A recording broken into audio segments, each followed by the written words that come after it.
এই দেখুন, আজ আমরা নিয়ে এসেছি মিনি পোর্টেবল গ্যাস। ম্যাডাম আপনাদেরকে খুলে একদম সেটিং করে দেখাবেন। খোলো, দেখুন প্যাকেটটা খুলছে। এটা আপনি যেখানে খুশি নিয়ে যেতে পারবেন। আমরা অনেক জায়গায় ঘুরতে যাই, তা সেখানে অনেক অনেক রাজ্যে সেখানে খাবার দাবার খুব বাঙালিদের অসুবিধা। তা দুটো ডাল ভাত ডিম যদি সেখানে করে আমরা খেতে পারি, তবুও আমাদের পেটটা ভরবে। তার জন্য এই পোর্টেবল স্টোভটা নেওয়া। দেখুন কিভাবে সেটিং করছে পোর্টেবল স্টোভটা।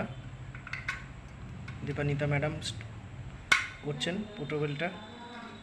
একদম খুব সুন্দরভাবে আপনি ইউজ করতে পারবেন। একদম ইজি ইউজ করাটাও, লাগানোটাও ইজি। দেখুন কীভাবে লাগাচ্ছে। হ্যাঁ, গ্যাসটা এরকমভাবে লাগিয়ে দেবেন, ব্যাস। তারপর আস্তে করে